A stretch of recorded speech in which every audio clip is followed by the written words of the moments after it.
Teresa, welcome to our podcast. We are so excited to have you today. I just am grateful to know you both as a friend and a business connection. And I know you and I have had a lot of encounters, but we haven't had a ton of time to spend intentional time together having really deep conversations. And so I'm just really excited to have that today. And I wanted to open up by having you just share a little bit about who you are and what you do. Awesome. Well, thank you for having me, Kelsey. Super exciting to be here and to have this one-on-one time to connect, which is really, really amazing. My journey, there's obviously a lot of twists and turns along the way, but when I think about it, I actually started out even during college, as I was making my college decision, very unintentionally, which is why I'm really all about living life intentionally more so now. But there's nothing wrong with that approach, but it was interesting. Ended up in a career in human resources, not through any intentional choice, just kind of by default. And after almost 20 years in that field, I ended up starting my own business in 2007. So there we go. That dates me. So that was a long time ago, and started doing coaching with individuals because I always had people telling me after they would visit with me, they're like, man, I don't know what it is. I just feel better after I talk to you. And I remember saying to a friend, I said, gosh, if I could just figure out how to make a business out of that, that'd be really cool. And so lo and behold, found this whole business of coaching and did that. Eventually, that turned into motivational speaking because I discovered that that was a passion of mine. So I really, really like, that's just where so much of my heart is being able to reach audiences of all different ages, sizes, demographic ranges, everything. So that's really cool. And along that journey, I was on the radio for 4 years. So that was really fun. Christian radio station. Really did not have any background in that. So that, of course, was an interesting little twist in the road, but super amazing part of the journey. And, since then, I still do a lot of speaking. I don't do too much coaching at this point in time, just with time constraints and everything. Added another business to my mix, doTERRA essential oils, because I'm really passionate about natural solutions and natural healing and all of those wonderful things. And then my husband has multiple businesses. So try to keep him a little in line. Doesn't always work because I don't have that much time to devote to that. So yeah, so very Oh, excited to be here.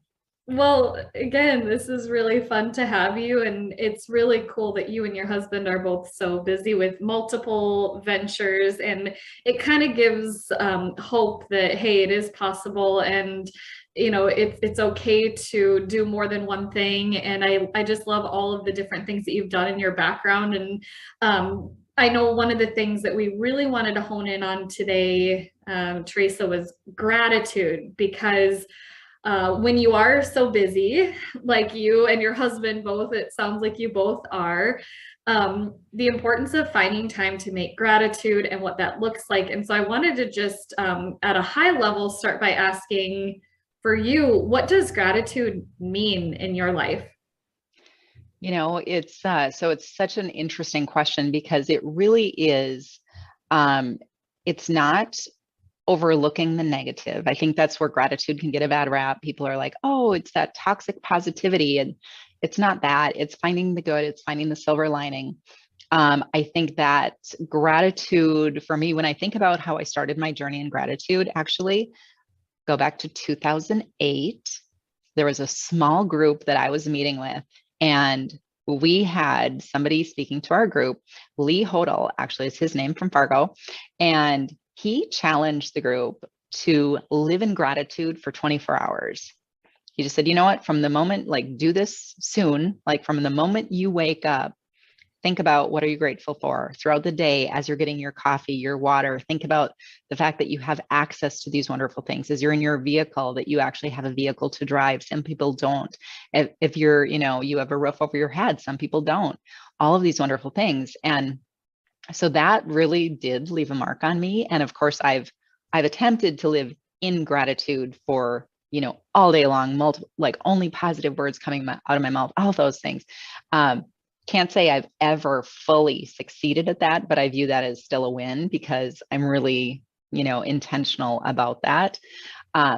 And then I think the other big thing to point out too is, when you think about gratitude and what it means, there's so much of a biblical foundation for it. And we are told in the Bible to be grateful and to give thanks and to have that sort of a heart. So I think for me, that's where I can easily say, you know what, in any given situation, we might not be grateful for the situation, but we can be grateful in the situation. So there's that distinction there, which we might have to stretch a little bit to find it, but usually we can. I say usually because I still feel like there's some really awful, awful things where I would struggle a bit. I was going to have you repeat that one more time for our listeners because that was so powerful. Would you be able to repeat that phrase that you just said? That there, in any situation, you can be grateful in the situation, but not necessarily for the situation. So even as I think, like one of the things I've done in the past is work with women at the YWCA and hearing some of their stories, hearing the challenges that they've been through. One of the women just summed it up so well. She said, I wouldn't want to go through what I did again. I am grateful for what I went through because I can help somebody else go through who's going through this situation now. And to me, like that was so powerful. So if, when I think about the work that I do with somebody in the business world who's, the deal fell through, that didn't work out, the frustrations that we all have, like those little inconveniences of life. And it's looking beyond that to say, okay, this stuff, it's really not that important. If I can look and have a conversation with somebody who has been through abuse and a horrible situation and a violent past and come through it saying she's grateful for an opportunity to help somebody else get through it, wow, then I know that we can have that heart of gratitude. I got goosebumps when you were talking about that value in going through a tough situation and being grateful that not that you went through that situation, but that you can help someone else who's going through a similar situation. Right. I think that is so powerful. Mm-hmm. And, and we were created to be in relationships. So it's not that we're supposed to be going through our stuff alone, but I think that's such a challenge in our society right now because people think, well, I don't want to show my weaknesses. I don't want to say what I'm going through because somebody might think less of me. But realizing that there are people who have been through what you've been through, and it's just reaching out to find that help and that support because there always is help and support. And that's so, so critical to be open to that. Why do you think as a society we've transitioned in that direction of really not wanting to lean on one another? What do you think it is that's created that within us? Oh, I don't know. I am wondering, what do you think about? I just think social media is it's such a challenge. It's not real. There's so much that's not real out there that we are being marketed to. So if we think media and social media, there's so much untruth. And I think that's the challenge. Years ago, I saw my friend's posts about her birthday. And, the posts were amazing. The pictures were great. Her comments were, it was like just a wonderful birthday. Her heart was full, all this stuff. So I texted her, the next day or something. I was like, oh, looks like the birthday was great. Checking in. And she's like, actually, it was pretty crappy. And I said, what? She's like, oh, it was really kind of crappy. And here's why. And she went on to kind of fill in some of those blanks. And I said, but on Facebook, she's like, well, that's Facebook. You have to say that. And I was like, wow, I don't think you have to, like, again, that's where I'm thinking, like, find the good, but don't, still be authentic. So how do we find the good, but we still be authentic? I think is really where I try to go. It's not like we don't want to air our dirty laundry, but let's still be authentic with life. Right. And that's where the gratitude component comes in, because feeling gratitude is recognizing, hey, I might not have the best of circumstances, but I can still be grateful for what I do have. So, Absolutely. right? Absolutely. Yeah. And things aren't perfect right now. And you know what? They probably won't be like ever. Because we also have that thought in our head that says, well, I'll be happy when, I'll be grateful when, I will do this when. And instead of I'll be happy when, like, okay, how can I be grateful now? Which can be a challenge. Yeah, because I am a person who likes convenience. I like things that work. I like technology that works. I like it when things are easy. Things are not always easy. Things do not always work out that well. Well, it's funny you bring that up because one of the conversations that's been brought up that I've talked about a lot lately is just how there's always that next thing and how we, to your point, we always feel like, oh, once I accomplish this, or once I get to this level, or once I get to this income standpoint, or once I have the Right. perfect job or the perfect house or the perfect relationship, or, you know, once I get there, then I'll truly feel at peace. As Christians and as humans, how do we deal with that? Because that's not realistic. No, I think it really is. And I don't remember what Bible verse this is, but Paul talking about that he has learned really to find that peace and be content in every situation Mm. because he knows that, the power is not him. It's only through Jesus. So knowing that I think is just where you can draw on that foundation. I think that's what's tough is people who don't have that foundation. Like I don't know how you draw on it then, which is sometimes hard, in the speaking world, because there's some groups that when I'm speaking, I can't necessarily go there all the way with the faith component. And sometimes I might get questions from people, but how do you maintain hope when, and how do you, stay positive in this situation? And I mean, I know how I want to answer, and I will answer that in a one-on-one setting after those sessions. And sometimes I can go there a bit because I've had people say that after I speak to, even if it's a very businessy setting, they'll say, well, I can tell by the words that you said and the things that you referred to that you're a Christian.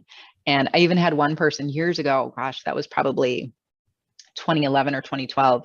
They were like, it was a message that I needed to hear, because they said, don't be afraid to speak more freely about your faith when you speak. And that was a very business setting. So it was really interesting. Mm, that is so, I'm so glad that you shared that, Teresa, because it's very difficult to know, especially in this day and age and this world, what's okay to talk about in the work setting. And I think as Christians, what I find is it's easy for me to get so busy and wrapped up in work that I put my faith on the back burner. And I Mm-hmm. even forget to talk about it sometimes. And I forget that Right. it's something that, you know, when things are getting tough, I mean, what can you lean on, right? You lean on your faith, you lean on your Mm-hmm. core, you lean on what matters. And so for you, I guess, I know you work in a number of various settings, but for you, what does that look like as far as incorporating your faith into your day to day? How have you found to still share it or still at least keep it a part of your life? I would say when I think personally, of course, it's trying to carve out that time, which some days is better than others, for the quiet time, the Bible time, the prayer time.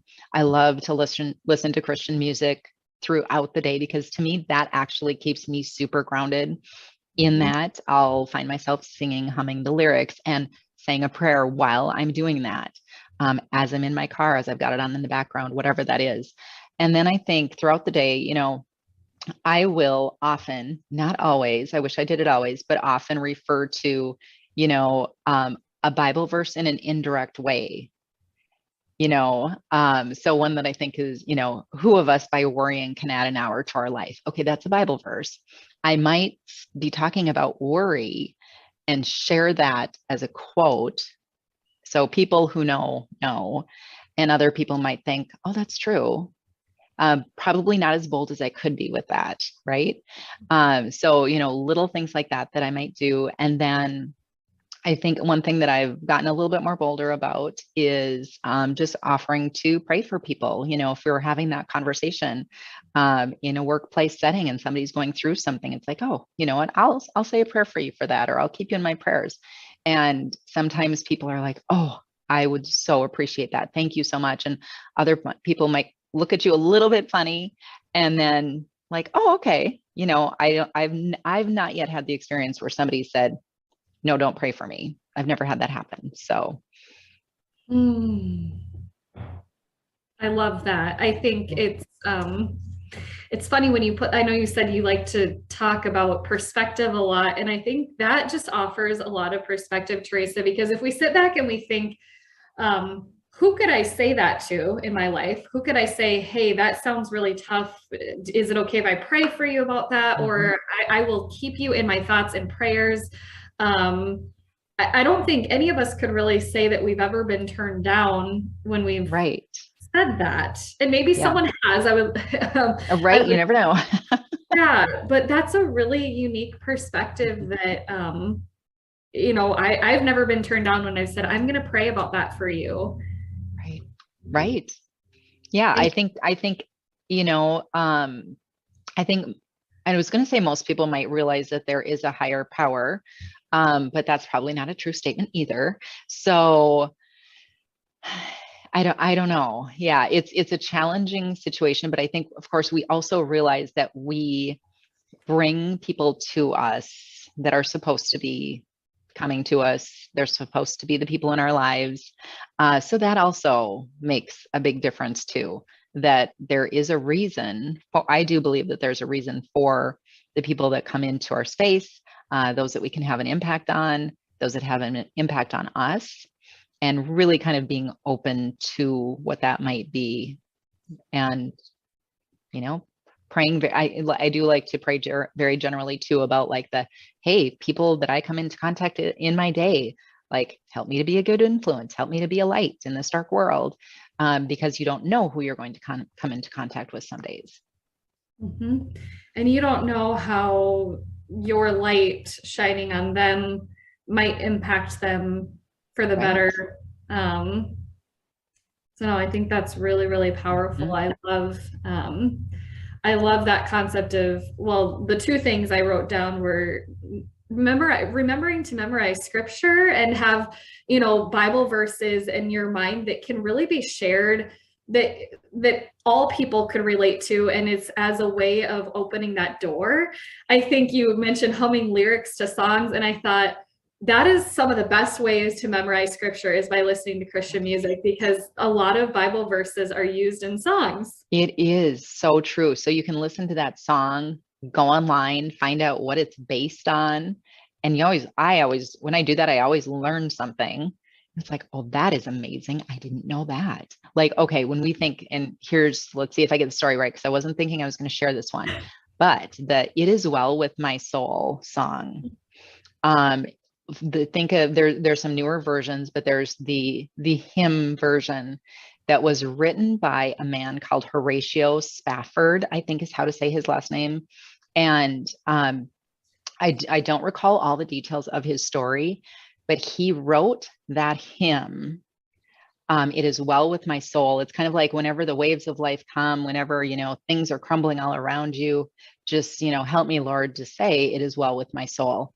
And he wrote that song as he was like traveling across the ocean after learning that his wife, I believe his wife and daughters both died as they were traveling across the ocean. And he was going to, take care of the situation and things. He had just lost his family, and he had lost another child, I believe, when that child was younger. And as he is traveling across the ocean, he is writing this song, that it's well with my soul. And I just think like that's the ultimate gratitude. Like, how can you look at that? But that's the only way you can is if you have that strong faith, to say, okay, we just celebrated Easter. Jesus died on the cross for us. Like this is the hope that we have. Like no matter what else happens in the world, there is that hope, which then allows us to say, wow, it is well with my soul. Like there's still challenges, there's still the stuff, there's still messes, and people are not going to live up to your expectations. You're going to fail. There's going to be obstacles, but underneath it all, it is well with my soul. That is so incredibly powerful. so many goosebumps. I just I think love when that happens. that, yeah, I'll find that story as well and link that in our show notes too, just so that Cool. we Yes. people can refer to that. I love that hymn. I can just hear it in my head right Hmm. now, and just the peace. I picture, you said they were sailing across the ocean. I'm just picturing the calm waters, like kind of washing over you, and just feeling Yes. that stillness and that calmness despite the storm. Hmm. Just Hmm. picturing that imagery as you were talking about that. So thank you for sharing that story. And I know there was one other story I was really excited to have you share that I think sounds like it probably plays into a lot of what we've been talking about. But I know that you mentioned that God really spoke to you through another specific Bible verse. I believe it was Isaiah 40:31. Yes. It's a very cool story. Yeah, why Yeah. don't you share that with us about that verse and the story, and how that all came about? Absolutely. So years ago, it was probably, I think about 2009, something like that. And, we were just going through some tough times as a family and a little bit challenging phase of life. And, I had been praying. I had really been intentional about prayer. I was in that phase where I was, had been introduced to really the concept of gratitude the prior year. So I was really focused still on gratitude and trying to incorporate that in my life. Um, and yet, gosh, it didn't seem like prayers were being answered. And I think it was just a friend of mine. I don't know that I was in small group at that point with this person, but it was a friend of mine who, like, he would get like messages from God, I feel like, on a bumper sticker. He'd tell me a story. He's like, yeah, I was praying about something. And then voila, the bumper sticker in front of me on this car gave me the answer I needed. I was like, "Oh, I want that to happen." So it was actually like a Saturday morning, and we were going to go to basketball, like travel basketball for our daughter. And I was praying and I was like, my friend Dennis has cool stuff like this happen, Lord, where you like give him the word, the verse, the scripture, the assurance, something. I said, I would just really like some sort of an assurance, a sign that, are you hearing me? Where, you know, do I have faith in this next step? Like, are we going to be okay, et cetera, et cetera. And, got ready, go to the basketball game. And the ref, one of the refs, I think college age ref, is running right by the sideline. I'm sitting right on the sideline. He's running and standing right in front of us at various spots. Tattooed on his leg is Isaiah 40:31. And I think it was a BlackBerry phone I had at the time. Remember that thing of old. Looked it up on my phone and I was like, all right, Isaiah 40:31. I have no idea what that is. So I'm looking it up and it's like, oh, okay. So those who trust in the Lord will renew their strength. So I needed to trust. They will soar on wings like eagles. They will run and not grow weary. They will walk and not grow weak. And so I read that and I was just astonished because, well, there was that sign that I needed and that assurance. So that's been a Bible verse that then, yes, I memorized. I often say it in the shower. I did really good for a long time. Like, I'd start my day with several Bible verses in the shower. I don't do it every day now, but the challenge is, like we said before we started recording, sometimes we do things that get us to a good place and then we forget what it was that got us to a good place. So it's one of those things that now I've recently started back in that habit again. Discipline is not really like my good friend. So I can't say that I'm really good and disciplined every day that I do it. But frequently I have a few different Bible verses that I will repeat and recite to start my day. And that is one of them because I want to keep that on the forefront of my mind. Well, speaking of signs, you just reaffirmed, you just gave me another sign that I should order these things. I saw on, of course, Instagram, because as you're on social media, you see these advertisements for things. They're basically like these little waterproof sticky notes or something like Ooh, that I've that you heard of have. those. Yeah, you can put them in your shower. And I'm thinking, okay, this is reaffirming. I think I need to order some of those, because Yes, having something in the shower that's like positive quotes or Bible verses, I think that would be so really, true. really really fun. So I'm thinking I might do that. Great idea. Great idea. And, and I think that's the thing too. I like to have visuals around me, the words, the affirmations. It could be the sticky note. It could be a little index card. It could be the cute little, plaque that you've got, whatever it is.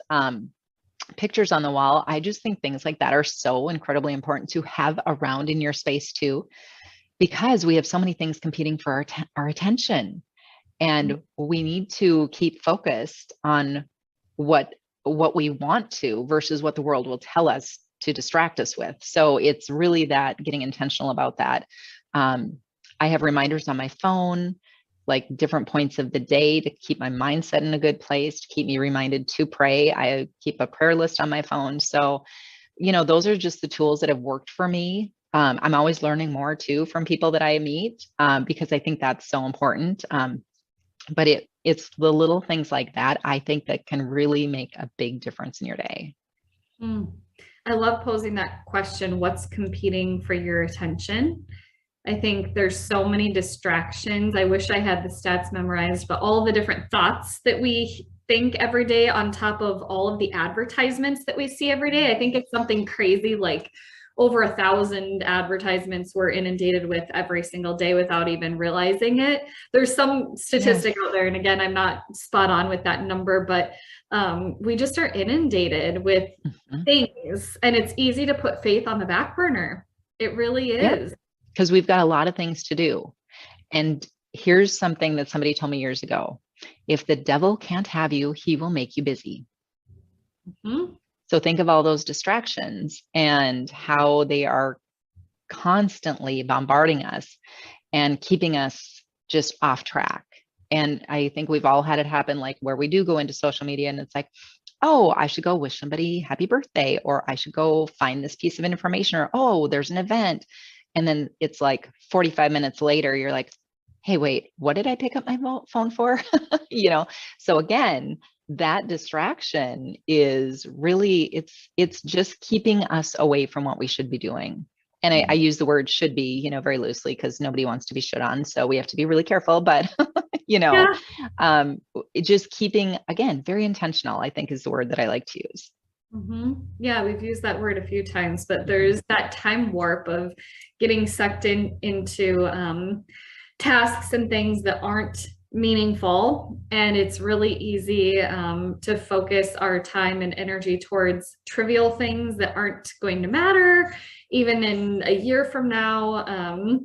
And so I think that intentional living is just such a key component of this conversation we've had today, and something that we all should focus more on, especially being intentional with our gratitude, being intentional with our relationships, being intentional with our time. I really I love that perspective that you shared.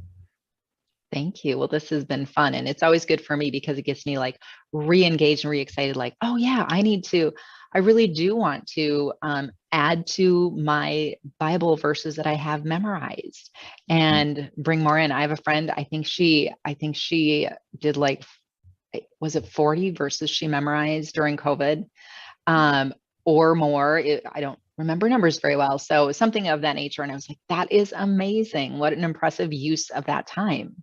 That's awesome.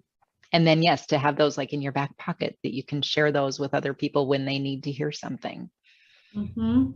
Well, and it's so funny. I've discovered this over the course of the last couple of years. I mean, you try reading all the self-help books, you listen to all the speakers, you hear all these positive, encouraging messages, which are great. But it's like that you're still searching, right? And then it's funny because we turn to the Bible and we realize, oh, like, had I just gone straight here, all the answers are right here. The answers are right there, because one of the things I even speak a lot about is the 7 mindsets. And there is a biblical foundation for each of those mindsets, which is so much fun. So when I get to talk about 7 mindsets by faith and relate it to those, like that's the best, because then we get to talk about mindset, like all the stuff we get to control. But then let's talk about the fact that actually, no, we're not ultimately in control. So let's just be very clear about that. God's in control. He's in charge, but we still have to do our part. So it's kind of that blending of both. Yeah, I love that. Yeah, you and I remember when we had coffee a while back, we talked briefly, I believe, about the 7 mindsets. And I think, is that part of your book? Do you incorporate that? I know you have a book as well. Yeah. So I mentioned them briefly in there, Okay. because the 7 mindsets is a whole book in and of itself that I did not write. That's Scott Schickler and Jeff Waller that wrote that out of Atlanta, Georgia. But yes, I mention them in my book because they are so powerful, and it's been such a cool part of my journey as well. Hmm. Well, so speaking of your journey, I know our listeners always love learning about new people, and I think there might be some additional ways that we can help come alongside you and support you in your journey. So, Teresa, I know I already mentioned there's a book people can find, and Yes, tell us more about that. Tell us if there's any absolutely. other ways you can think of for us to support you. Yeah, well, certainly I've got my book Life by Design. So really about being intentional with your life and lessons that I've learned. I've had a few thoughts that I might actually do another version of that, but I'm not sure. I'm not sure when I'm going to commit to that. But you can get that actually at my website, and then I will autograph it and mail it to you in the US for free. If you're outside of the country, we'll talk about that. But yeah. So, and connect with me on Facebook. That's probably, again, I do have people who actually tell me that's the reason that they go on Facebook is to see what I'm posting. Mhm. So I do try to be inspirational, share some interesting things with people, again, what is going to help you from a body, mind, and spirit perspective. That's really what I like to try to do. And of course, I'll share some of my stupidity, my stupid moves, the things that, people will just get a laugh out of, stuff like that.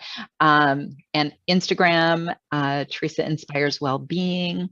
I do have a couple podcasts, but, they were very short in nature. So two different series. One is a 21-day Thanksgiving binge, which I usually launch it like do promos right around Thanksgiving, but it is something, it's a binge on gratitude.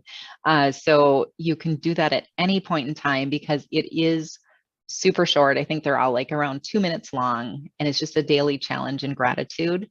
And then I have another one, Wellbeing Moments, which launched during COVID. And that was really with the healthcare worker in mind, where it was like just short, like a minute.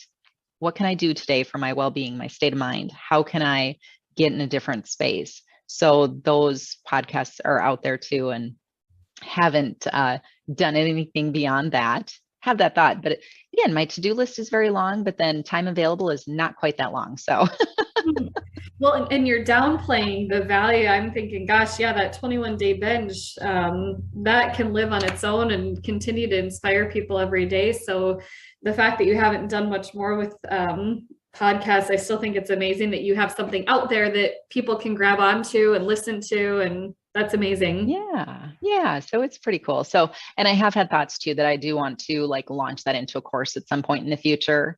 So who knows? Maybe when I get bored, right?